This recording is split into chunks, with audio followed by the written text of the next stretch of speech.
த்ரிஷா சொல் மிக்க மந்திரமில்லை.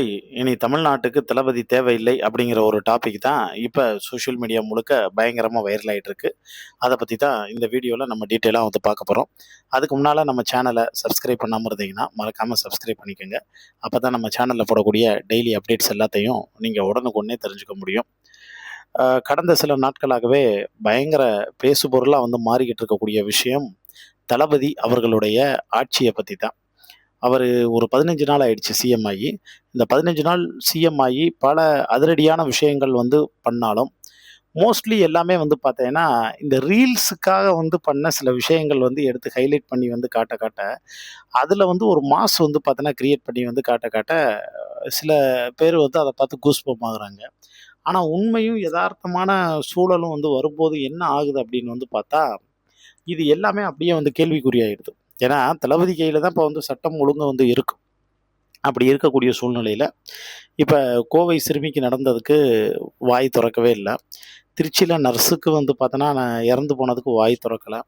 இது எல்லாத்துக்குமே வந்து ஒரு 7 மணி நேரம், 8 மணி நேரம் கழிச்சு அவர் ட்விட் போடுறது, பாதிக்கப்படுறவங்களுக்கு ஏதாவது வந்து பார்த்தீங்கன்னா, ஒரு 7,00,000 8,00,000 குடுக்குறது, தண்டனை விரைவில் வழங்கப்படும் இப்படின்னு வந்து சொல்றது. இதுதான் வந்து தொடர்ந்து நடந்துகிட்டு இருக்கு. இதுக்கு முன்னாடி ஆட்சியிலயும் இதான் நடந்துகிட்டு இருந்துச்சு. அப்ப பலரும் வந்து என்ன சொல்றாங்கன்னா, ஆட்சி மாறுனாலும் காட்சி வந்து மாறல. அதே மாரி தான் வந்து இருக்கு. உங்கள எதுக்காக நாங்க வந்து ஓட்டு போட்டு ஜெயிக்க வச்சோம்? பல அதிரடியான விஷயங்கள் நீங்க வந்து பண்ணுவீங்கங்கிற ஒரே காரணத்தினால தானே, அப்படின்னு சொல்லிட்டு சீமானுடைய வீடியோ இப்ப வந்து இணையதளத்தில ட்ரெண்ட் ஆகுது. அது என்ன அப்படின்னா, என் பிள்ளைய ஒருத்தன் வந்து இதே மாரி கற்பழிச்சு ஏதாவது வந்து கொன்னுட்டேன், வச்சுட்டேன் அப்படின்னா, அந்த பிள்ளைய நான் அடக்கம் பண்றதுக்கு முன்னாடி, அவன வந்து பார்த்தோன்னா அடக்கம் பண்ணிருவேன். அவன நிக்க வச்சு உரி உரின்னு வந்து பார்த்தோன்னா வந்து உரிச்சுருவேன். அவன கொன்னே போட்டுருவேன். கடுமையான தண்டனை வந்து இருக்கும்.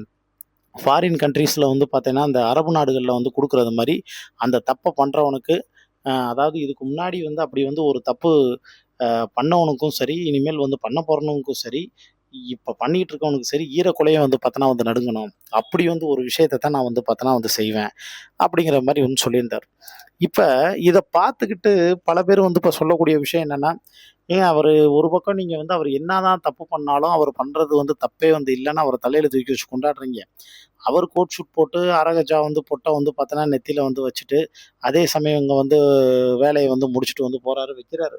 த்ரிஷா சொல் மிக்க மந்திரமில்லை. த்ரிஷா என்ன சொன்னாலும் அதுக்கு வந்து பார்த்தோன்னா வந்து உடன்பட்டுக்கிட்டு, இப்ப அவர இயக்கிக்கிட்டு இருக்கிறது 2 பேர் தான் ஒண்ணு. ஒண்ணு அஃபிஷியலா பர்சனலா வந்து இயக்கிட்டு இருக்கிறது த்ரிஷா. அஃபிஷியலா இயக்கிட்டு இருக்கிறது ஆதவ் அர்ஜுனா. ஏன்னா ஆக்டிங் முதல்வர் மாரி அவர் தான் வந்து பார்த்தோன்னா, எல்லாமே வந்து பண்ணிக்கிட்டு இருக்காரே ஒழிய, இவர் எதுவுமே வந்து வாய தொறந்து பேச மாட்டேங்கிறாரு. பிரஸ்ஸ சந்திக்க மாட்டேங்கிறாரு. எந்த ஒரு கேள்விக்கு வந்து பதில் சொல்ல மாட்டேங்கிறாரு. சட்டசபையில எதிர்க்கட்சி தலைவர் வந்து கேள்வி கேட்டா, வீட்டுக்கு போய் வந்து ட்வீட் போடுறாரு. தொடர்ந்து இப்படித்தானே வந்து நடந்துகிட்டு இருக்கு. அப்படின்னு பலவிதமான விமர்சனங்கள். அது எல்லாத்தையும் தாண்டி தளபதியோட பேர கெடுக்கிறது மாரி, அவருடைய அமைச்சர்கள், அமைச்சர்ல வந்து ஒருத்தவர் வந்து பார்த்தோன்னா, சுற்றுச்சூழல் வந்து போஸ்டிங் குடுத்துருக்காங்க. அதத்தான் இந்த திண்ணையில படுத்தவனுக்கு திடீர்னு அதிர்ஷ்டம் கிடைச்சது மாரி, அப்படி வந்து ஒரு விஷயம் வந்து நடந்த உடனே, அவரு பேசும்போது, அ என்ன சுற்றுலாத்துறை அமைச்சராக்கிய முதல்வருக்கு நன்றி அப்படின்னோனே, நீங்க சுற்றுலாத்துறை அமைச்சர் இல்லங்க, சுற்றுச்சூழல் அமைச்சர் அப்படின்னு பத்திரிக்கையாளர்கள்லாம் சொன்னோனே, "ஓ! அப்படியா? நான் சுற்றுச்சூழல் அமைச்சரா? சரி நம்ம ரீடேக் போயிரலாமா?" அப்படின்னு வந்து கேட்க ஆரம்பிச்சோனே, "டேய் நீங்கலாம் அமைச்சராடா?" அப்படின்னு வந்து பார்த்தோன்னா, ஒரு பக்கம் நம்ம ஆட்கள் கொதிக்க ஆரம்பிச்சுட்டாங்க. இன்னொரு பக்கம் இந்த சிவகாசியினுடைய எம்எல்ஏ கீர்த்தனா. அந்த அம்மா வந்து ஓட்டு கேட்டு போகும்போது, "மக்களே என்ன யாரும் இங்க வந்து பார்த்தோன்னா நுழைய விடல. பார்த்தீங்களா ஒரு பெண்ணுக்கு எவ்வளவு அநீதி நடக்குது, வைக்குது" அப்படின்னு கிட்டத்தட்ட கற்புக்கரசி கண்ணகி ரேஞ்சுக்கு வந்து அப்படியே சூளுரை எடுக்கிற மாரி வந்து பேசியிருந்தாங்க. ஆனா, இப்ப ஜெயிச்சு ஒரு தொழில்துறை அமைச்சரா அவங்களுக்கு வந்து போஸ்டிங் குடுத்ததுக்கு அப்புறமா, இப்ப பத்திரிக்கையாளர்கள் வந்து கோவை மேட்டர பத்தி வந்து அந்த சிறுமி விஷயத்த பத்தி பேசினா, ஒரு பெண்ணா வந்து பார்த்தோன்னா, கோவப்பட்டு தன்னுடைய ஆதங்கத்தையும், கருத்தையும் கூட வந்து இது பண்ணிக்காம, நம்ம இப்ப அட்மினிஸ்ட்ரேட்டிவ் மட்டும் இப்ப பேசுவோம். பொலிட்டிக்கல் எல்லாமே வந்து ஈவினிங் 6:00 மேல அப்படின்னு வந்து பார்த்தோன்னா, வந்து சொன்னோனே ஸ்டாப் பண்ணிட்டு, இது என்னங்க ஒரு பாலியல்ல வந்து கூட்டு பாலியல் செஞ்சு ஒரு பிள்ளைய வந்து சித்திரவதை பண்ணி இது பண்ணியிருக்காங்க. இதுக்கு அதுக்கும் வந்து பார்த்தோன்னா என்ன சம்மந்தம்?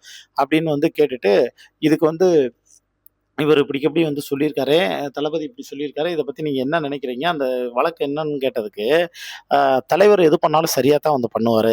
அப்படின்னு ஒரே வார்த்தையில வந்து பார்த்தோன்னா, முடிச்சுட்டு சிரிச்சுக்கிட்டே வந்து போக ஆரம்பிச்சோனே, மூதேவி இதுக்கா நாங்க வந்து உன்னைய வந்து ஓட்டு போட்டு எல்லாமே வந்து இது பண்ண வச்சோம்னு, வழக்கம் போல நம்ம ஆட்கள் வந்து பார்த்தோன்னா, வச்சு செய்ன்னு வந்து செய்ய ஆரம்பிச்சுட்டாங்க. அதுக்கப்புறமும் இப்ப என்ன ஹேஷ்டேக் வந்து போட்டதுன்னா, இங்க பாருங்க "திரிஷா சொல் மிக்க மந்திரம் இல்லை, தளபதி இனி தமிழ்நாட்டுக்கு தேவையில்லைன்னு" ஒரு பக்கம் வந்து பார்த்தோன்னா கிளம்ப ஆரம்பியிருக்காங்க. இத திமுக ஐடி விங்குன்னு வந்து இன்னொரு பக்கம் சொன்னாலும், அந்த இன்னொரு பக்கம் வந்து பார்த்தோன்னா விஜய்க்கு எதிரான ஆ எதிராக அதாவது திமுகவுக்கு எதிராக விஜய்க்கு பாசிட்டிவான வந்து விஷயங்கள பரப்புறதுல அவருடைய விர்ச்சுவல்ஸ் வாரியர்ஸும் வந்து பார்த்தோன்னா, இப்ப வந்து இறங்கியிருக்கதா வந்து சொல்லப்படுது. இது ஒரு சோசியல் மீடியா போர் வந்து இப்ப வந்து ஆரம்பிச்சிருக்குங்க மறைமுகமா. இத பத்தி உங்களுக்கு தோணக்கூடிய கருத்துக்கள மறக்காம கீழ இருக்கக்கூடிய கமெண்ட் பாக்ஸ்ல மென்ஷன் பண்ணுங்க.